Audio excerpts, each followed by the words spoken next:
Happy episode 15 Huzzah. from Wired Together with your host and hostess, Melanie Winter. And Jason Winter. I guess I'm the host. Right? Yes, you're the host. Oh, good. I'm the hostess.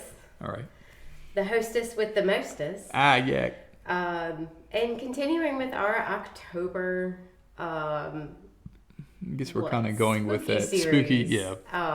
So, we're not much into the gory or the... No, heck no. Even the overly... Like psychological, crazy horror mess, no. But the macabre... Macabre the is film okay. noir. Oh, yeah, most good. We could so fall into that. Yep. A little Edgar Allan Poe, a little... Yeah. Twilight Zone. Old, okay. Twilight Zone. Yeah, that's always been a classic. Old movies. Yeah. Yes, we're going to be a little more on that end of things. Yep, definitely. And so we're kind of going to go in this little fun, little jazzy film noir style. And you kind of had an idea as far as it not being like Mythbusters, but bringing up things that are maybe myths or things that are often talked about, and where is maybe the truth in, put with this, right? Yeah. So kind of your dark side of AI. Yeah. So let's go into the dark side. All right. It was another night in the digital city. Neon code raining down the alleyways of the web.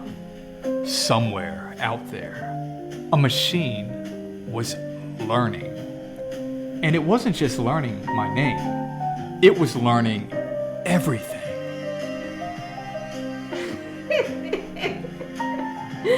Absolutely. What? I love that. Okay.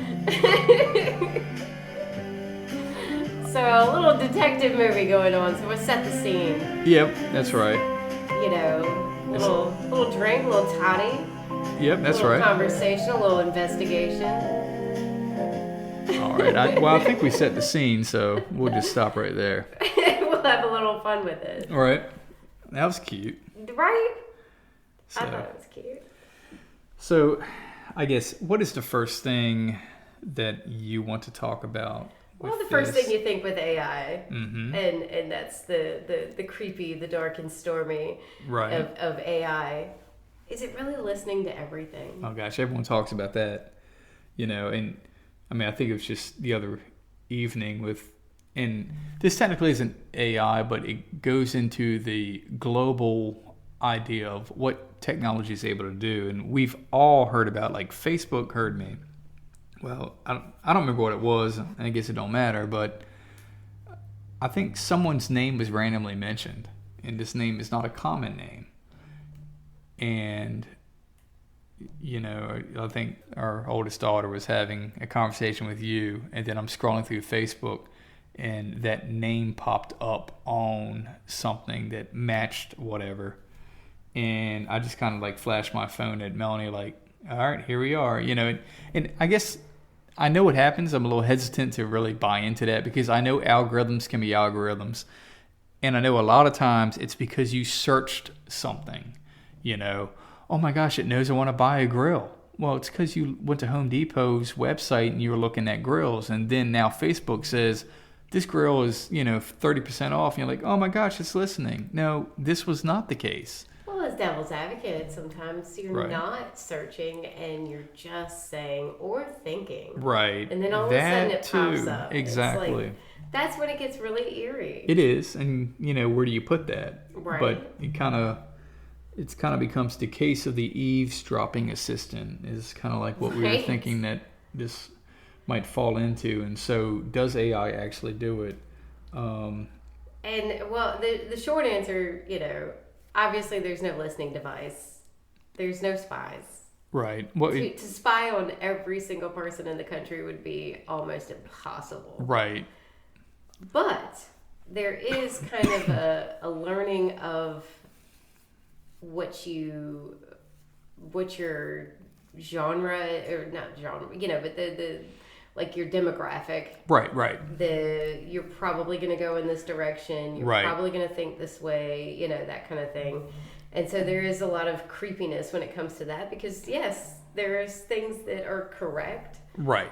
And you're like, oh, I was thinking about a grill. Well, it does extrapolate, and marketing has spent a lot of money into this to predict your next move. So it creates a profile for you. And like on ads on Facebook, if things pop up, you can click on it like when you go to try to report it, and you could say, why am I being shown this? And if you dig enough, sometimes they will say, well, it's because you are attached to this page or group, you're within this age group, maybe you bought a house in the past 2 years, and it will try to give you reasons for why that information was served to you. So yes, it might seem like magic, but when you piece certain variables together, you can really extrapolate something that may be fitting to you. So, right. But yeah, and as we often do, there is the old and the new coming together. Yeah. And the beginning of communication was the telephone. Yeah. And in the early stages of telephone was party lines. And so you did have nosy neighbors. Your snoopers, yeah. Yes, and so not everybody hung up when they realized that the phone call was for you. And sometimes they stayed and listened. Right. And you had to be aware of that. Yeah. And back in the turn of last century, you had to be aware of the fact that these, you're going to have neighbors listening to your conversation. Well, in a way, we've kind of gone full circle. Sure. So you're saying that some of these antics are not unique now. Your Alexas and things like that, the Google Echoes. Right. They're not going to listen to everything. It's called a wake word. There's a word that it's will like a trigger word that up. It knows when I hear this, now to jump on board. Right. Well, sometimes you will say something that's completely not anything to do with that. Right. And it sounds enough like the wake word that they wake up. And it's like, oh, maybe they thought because I said this. Yeah. So true. That gets thrown into the cloud and data gets, thrown in there. And yes, it does get understood. And it kind of gets to that point of what's eavesdropping versus what's sure, just following whatever the algorithm says to jump on. That makes sense. And so it gets creepy, but at the same time that is kind of part of it. When it comes to if you've got something like that in your household, 9 times out of 10, you're not saying things that are like truly nefarious. I mean, we have an Alexa in our kitchen. It's probably listened to a lot of math. It's a lot of math homework, a lot of boring recipes, conversations. A lot of boring conversation, finishing up about, Internet web. Talking about friends to the girls, and stuff like that. I mean, if it really wants to listen, wow, how boring. I know, right? Yeah, if we had anything to really cover up, I guess we would have everyone's cell phones in an aluminum bag, and put our tinfoil hats on. Yeah, it's wake words, but no, it's not actually spying, right? Because that would be so much data. And so ridiculous. It would not be possible. And we've seen a lot of lawsuits related to that kind of thing. I mean, if the technology were able to do it, the blueprints are out there, and there's enough curiosity that people would have researched it. And I think we can kind of put this one to bed and say it's not actually spying every single syllable. No. It's just trained to jump, and the algorithm as a whole is trained to predict your next move. So that's probably what's going on. Demographic. And you're like, oh my gosh, wow, so. All right.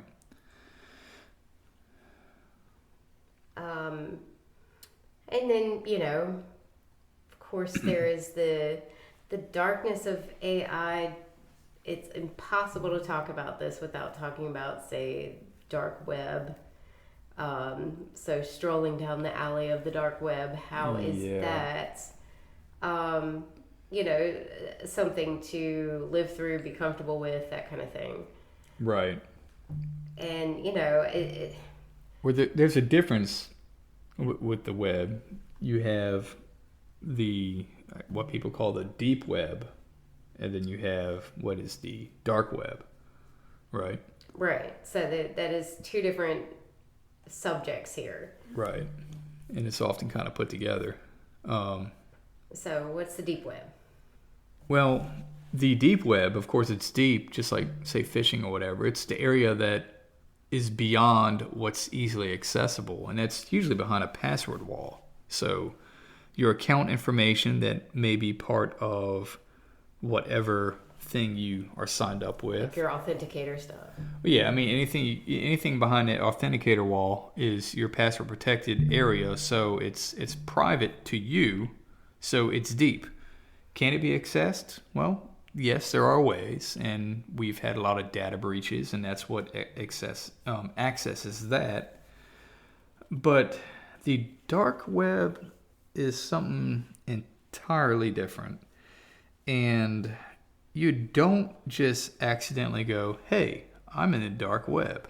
There's no like vignette that comes over your screen and you realize I'm in this area.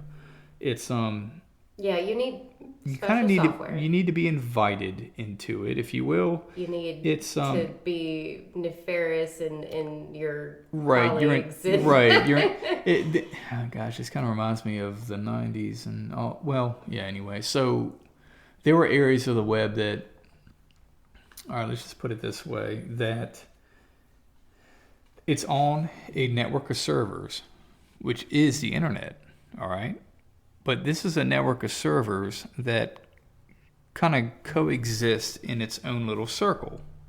Now, you can find a way into this. I kind of think of it as like the Grand Theft Auto world that tends to be where people that maybe don't have the best intentions may be anonymously sharing information, selling things, involved in things. But, some of your trained police force are also there. So that is why it's kind of like the dark web, because it's like its own world where people have gone underground to try to conceal certain dealings and communication. And I mean, even some to a good level, maybe. There are times where, white hats may be involved, sharing of information that they don't want to be uncovered if sniffed in the public standard level. Journalists and things may be there as a way of trying to get information for a story to get pushed through. And it's called dark just because it's, again, kind of outside of, it's on the other side of the shadow. Right. So, it So does we exist. know in shadows. Yeah. Villains live there. Yeah. But that's the thing with pretty much anything. I mean, you take the gangsters of the 20s and 30s. Right. It's kind of the same concept as you know where the gangsters live. You don't go right. there. No, you don't go there. Or right. you know where your nefarious things happen. Sure. You make sure you're steer clear. Right, the bad part of town. The bad part of town. These are the houses you don't visit during Halloween. I mean, you kind of look at, we're not going down there, right? And so you protecting yourself is as simple as you're probably not in it, so you'd have to really try. If you don't know about it, there's probably a good reason why, right? But just pretend it doesn't exist and keep moving.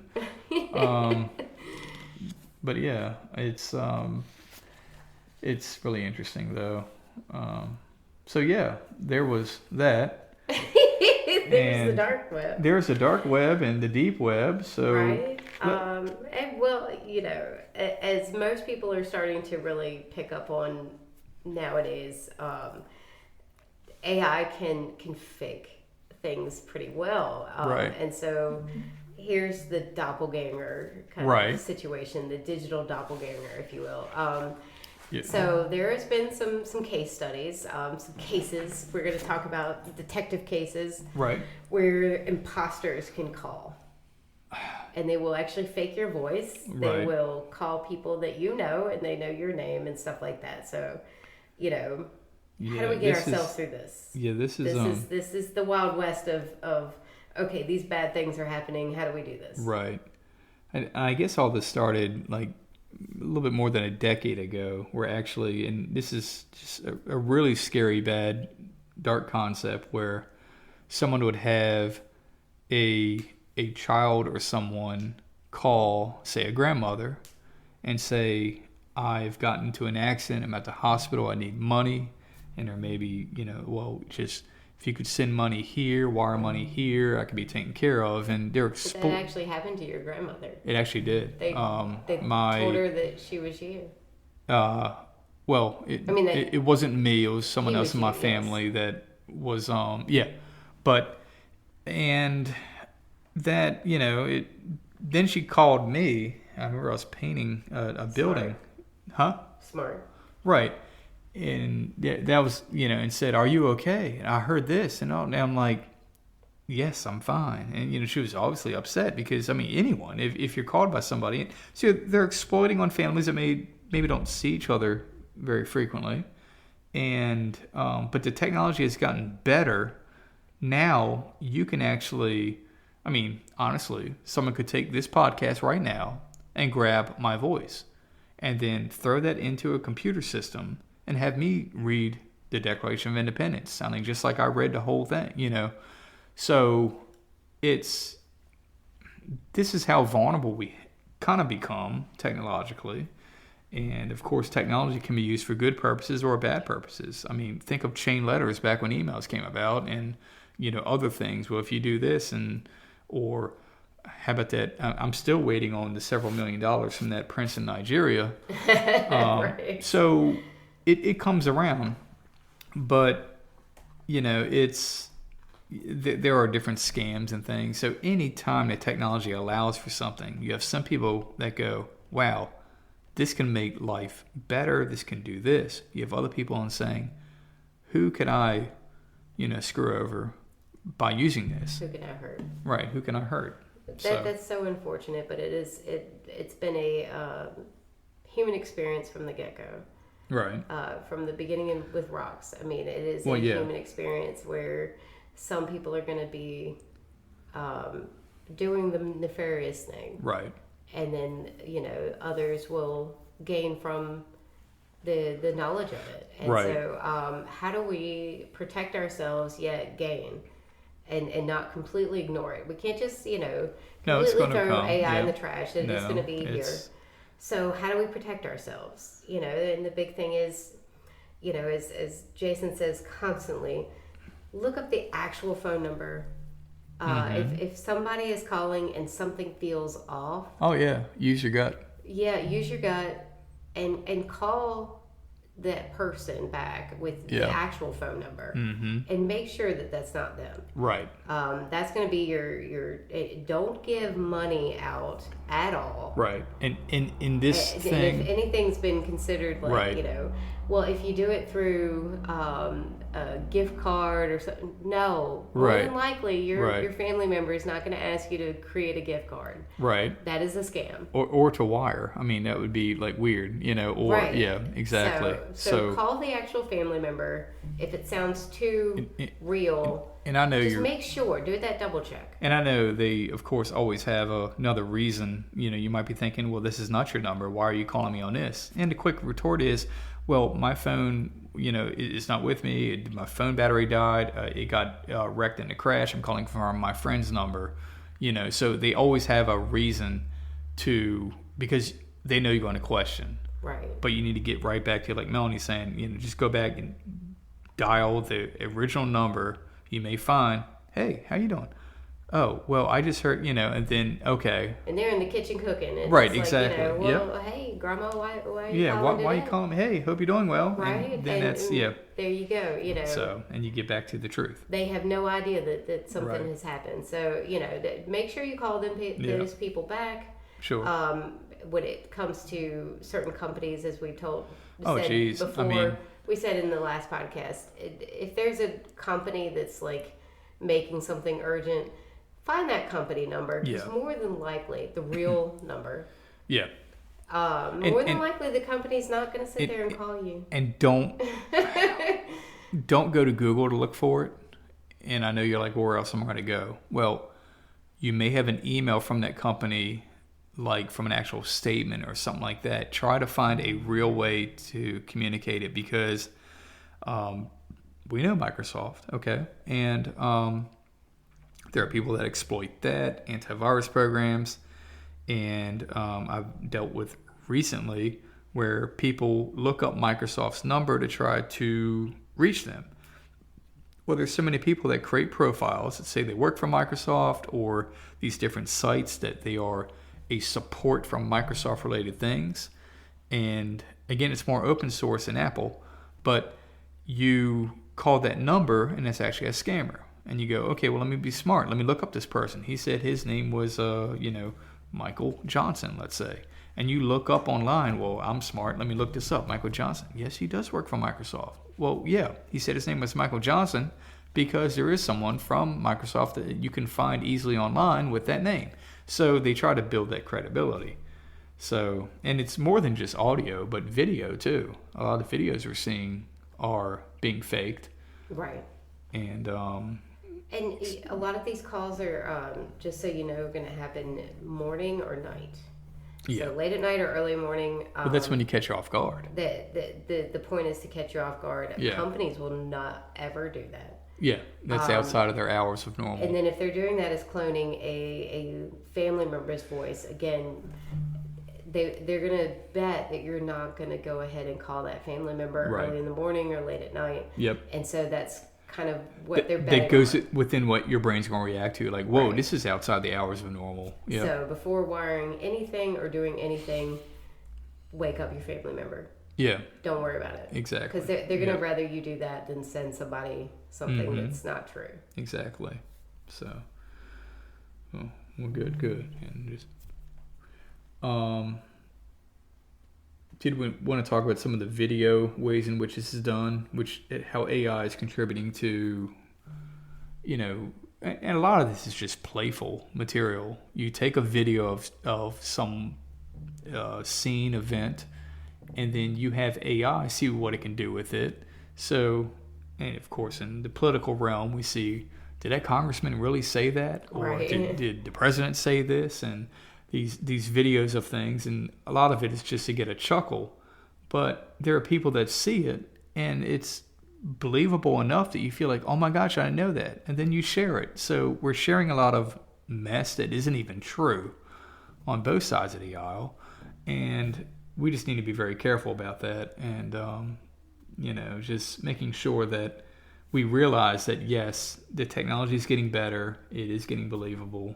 But and if it doesn't feel right, it probably isn't. Exactly. And we do have to kind of go back to our moral standard here. Right. And there's the too good to be true, concept we need to go with. And also with a lot of scammers, there's the I can't believe this happened situation, and we want to fix that, and they want to be the hero. And, oftentimes there's a scenario that may or may not have happened that you're believing that this person will help you through. So you're actually allowing the scammer in. Don't call the numbers. Don't believe the pop-ups. Don't believe the emails. They're actually, I was talking with someone that follows our podcast very recently, and it never dawned on me, but it used to be, the very nature of it was a lot of the emails you got, you could tell were written by someone that maybe didn't speak English natively. Mm-hmm. So the keywords were kindly. There you go. Kindly, sir, do this. they're now using AI. And AI And makes it sound a they little more casual. not only that, but very believable because they're doing their research. Right. So the email you're getting sounds like it came from them because they're finding other writings on the web. And this Getting ended a up little more legit up feeling. being a really good phishing attack. You know who you are. I'm not going to name you out, but cheers. But yeah, so it's always good to have a certain level of mistrust. We all want to keep our families safe and everything like that. Which has been since the beginning of time. From the beginning of time, and there are certain things you do trust again right. with your moral construct. Yes. And then, if it sounds too good to be true, it is. It is, right. If it sounds, just a little beyond, it is. Yeah. That's kind of the way to protect yourself is, make sure that it's legit first. Right. And I know we don't go overboard on this, but we are cautious, and we've even instilled some of this in our kids.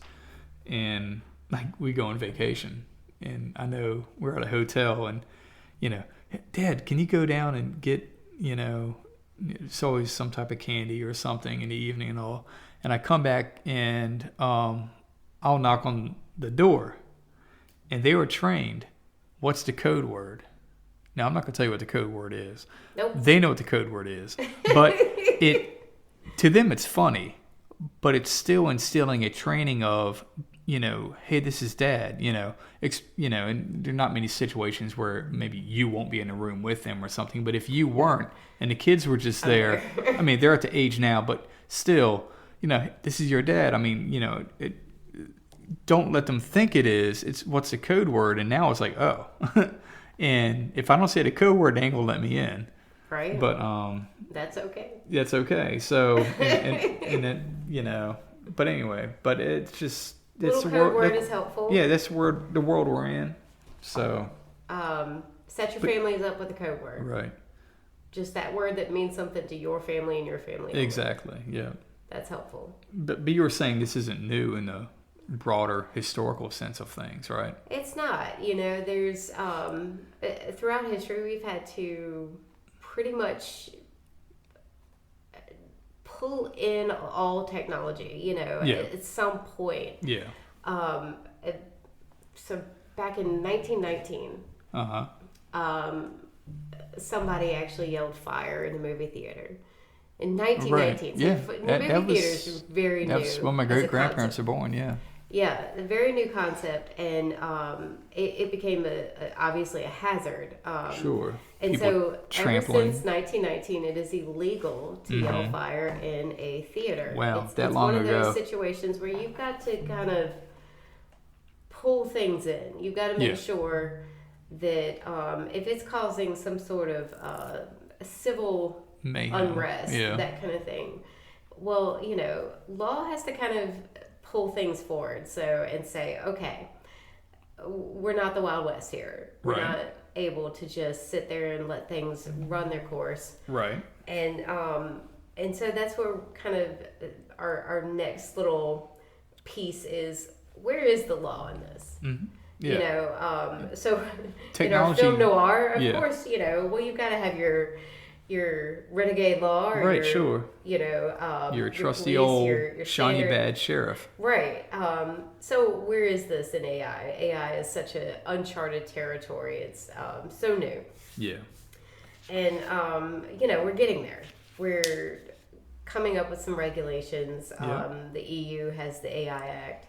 Right. They're pretty much kind of setting the standard. Yeah.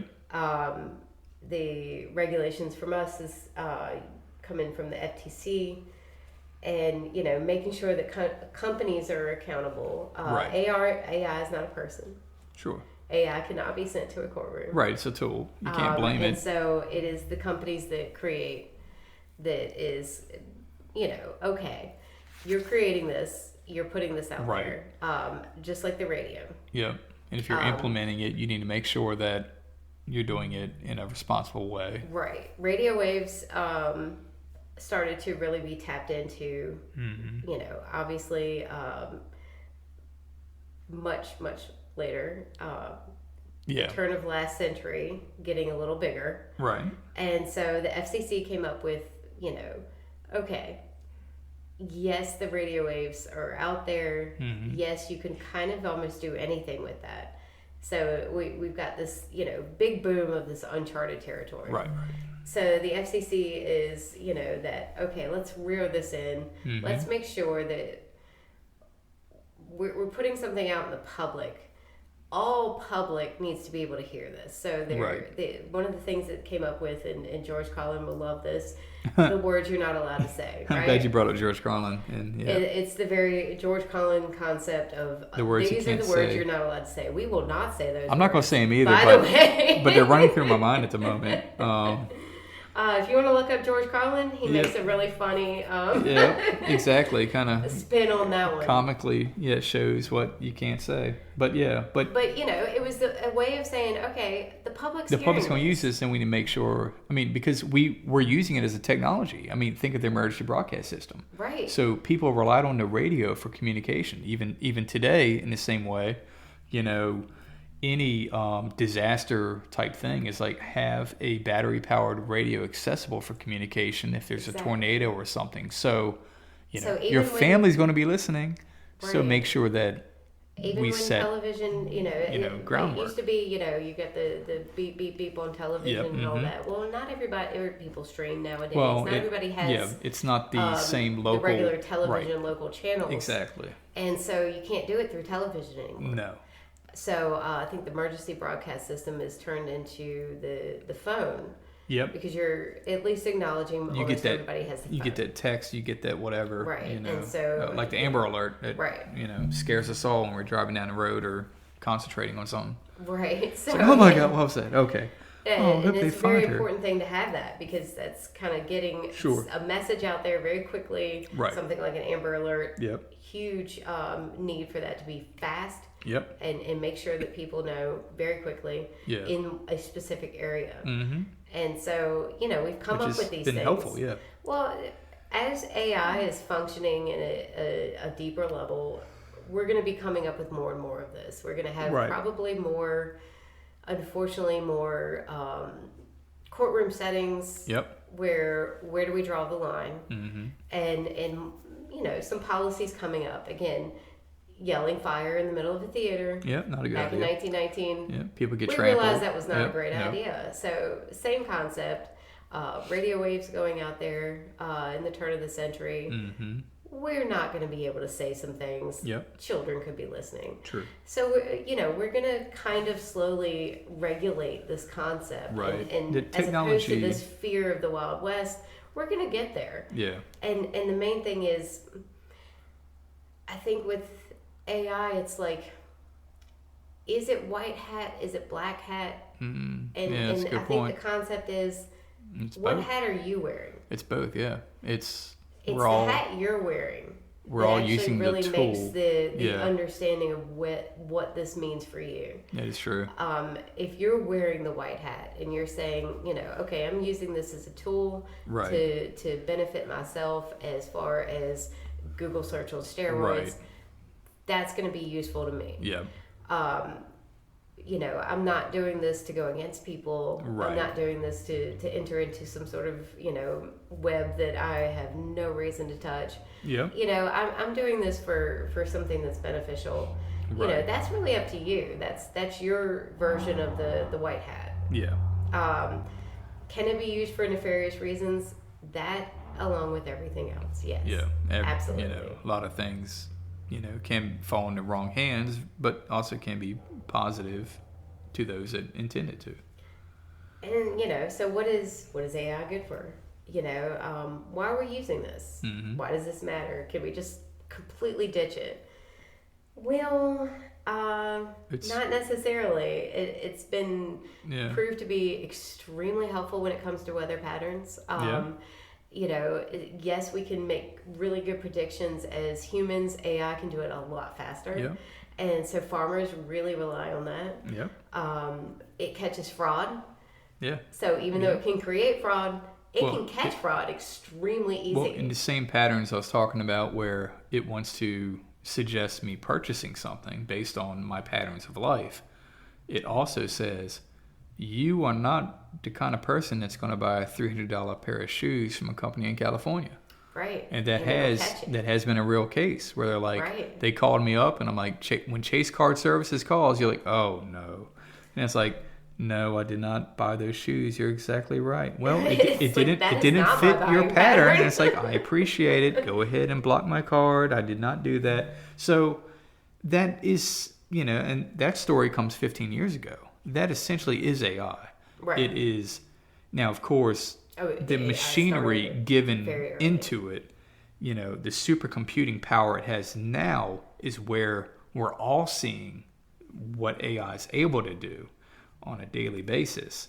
And so conceptually it's been there, but we flipped a switch about 3 years ago and we're not going back, because it's not, hey, this new creature we got. It's the supercomputing power that we're able to put into it has gotten so much, more powerful. Oh yeah. And we can't go back. It's diagnostics. Yeah, exactly. Well, diagnostics has been huge. Well, in the healthcare industry, right? Yes. If you think about AI and how fast it can diagnose something based on all of the information. Exactly. Because we don't always think of all of the information. Sure. But if you plug something in and you start to really explore a diagnostic situation, yes, it can come up with a diagnosis and a early detection of disease much quicker. Of course. So that's a huge benefit. It is. A benefit that I don't think humanity is willing to just let go of yet. No.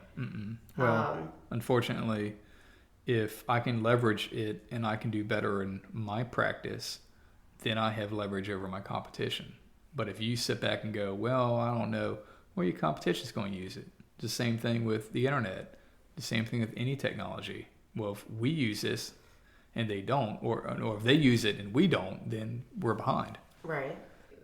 It's nothing new to us with all this other technology out there. With radio, with television, with streaming, with again, it's kind of what you choose. With the same thing, we've had television in the home since probably the 50s, maybe everybody in the 60s. Yeah. Where it's almost in every single home. Right. And so you get to that point where this is potential for being nefarious. Mm-hmm. Now our children are kind of staring at the screen. So one-way communication. Right. And, what is this going to do? Are they going to believe everything they see? But, there's also certain situations, as you and myself grew up with, Mr. Rogers' Neighborhood. Oh, yeah. You don't have that without that ability to be out there on the airwaves. Exactly.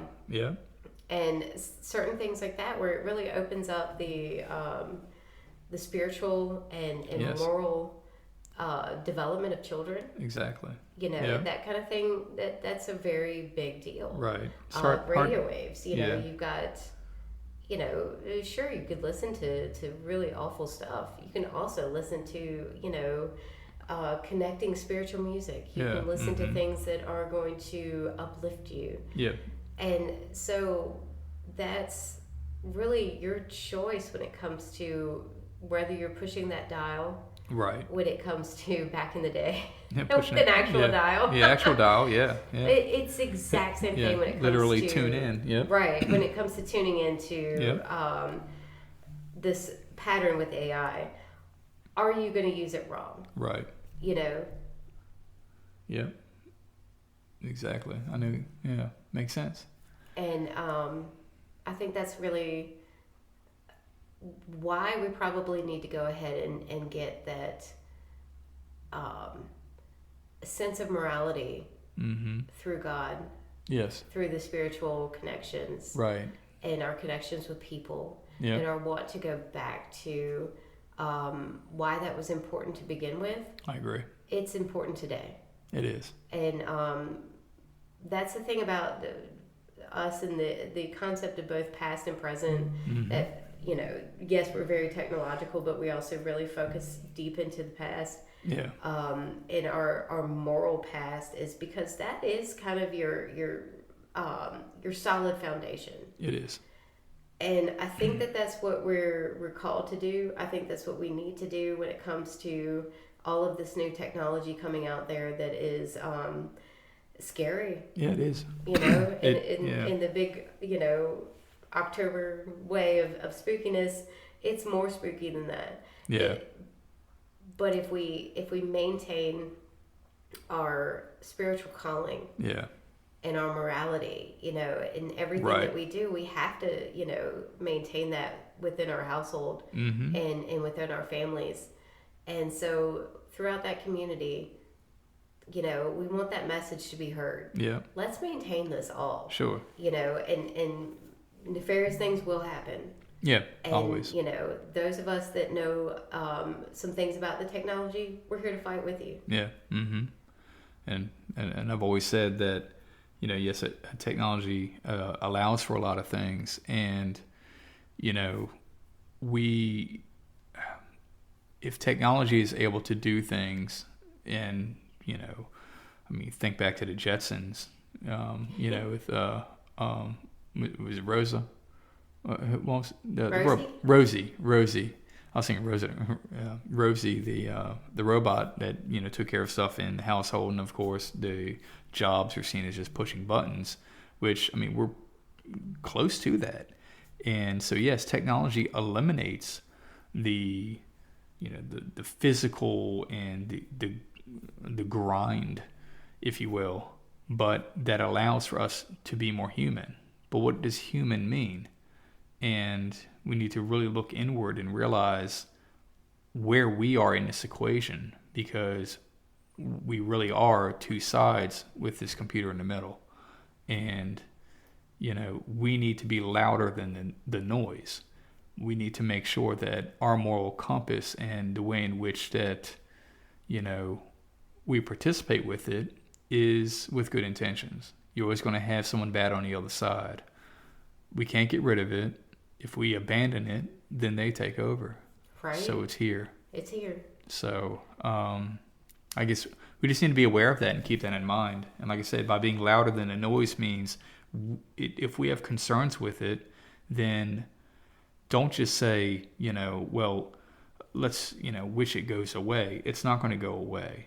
We need to educate and stay up to speed, because it's going to be here for our kids. Just like in the school system, there's, you know, a lot of research and a lot of discussion with, and of course, you know, devices like mobile phones have been pulled away, and there's been mandates in Virginia and other states where they can't have these phones during class.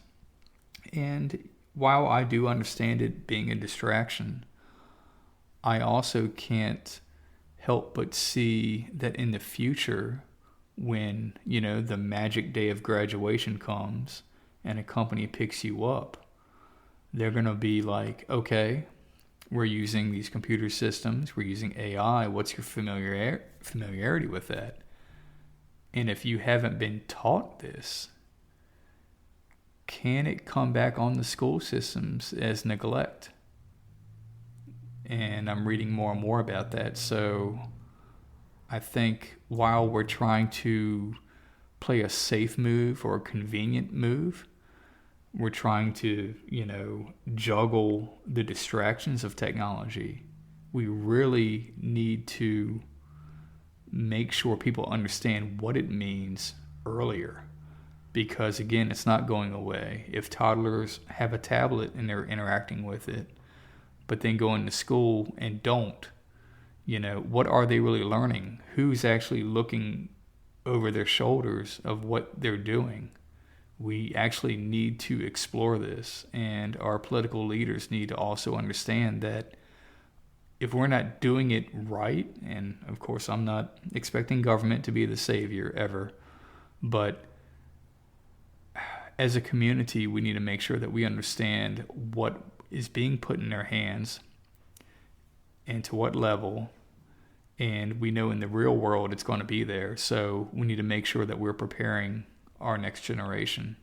And then we're preparing them morally. Exactly. As opposed to black hat and white hat. We can't throw the hat in. Nope. Exactly. So if they're going to make a decision between white and black hat, yeah, then if we throw the hat in, yep, if we they're not making that decision at all. Yep, throwing in the hat, right? Right. So let's support the white hat. Let's support the white hat. Listen to those that know. Right. Allow them to educate the right path, and I think we'll be okay. But a knee-jerk reaction may not be the best way of solving this. Right. So maybe you need it in your hand, but understand that this is a moral dilemma that you need to navigate through. Exactly. And to have the experience with it in the right way, because in the real world, again, it's there. So you need to know, don't wait until you're, 16 to then, all right, here you are, you're 16, here's a car. Here you go. And, should have told you the brake was on the left first. But anyway, that comes with experience. Let's not let the first experience be when you finally reach the age, but you've had no experience. Well, and fortunately with driving a car, you don't end up with some sort of moral dilemma. Right. When it comes to, these devices, yes, you're going to have a lot of moral issues. Yeah. And you might as well start that conversation. We need to start it now. Yeah. We need to start it in the bigger picture. Yeah. Yes. Exactly. Totally agree. So, well, I think we've done enough today. And were we good detectives? Part of being a detective is, obviously looking at things from both sides, and also understanding, where the evidence is and how, what the past means, and sometimes history repeats itself. But I think we're going to be winding off. All right.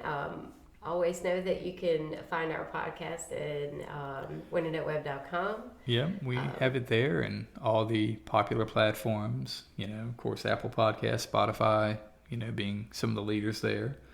But we appreciate all the support and everything. And unplugging for now. But always stay connected.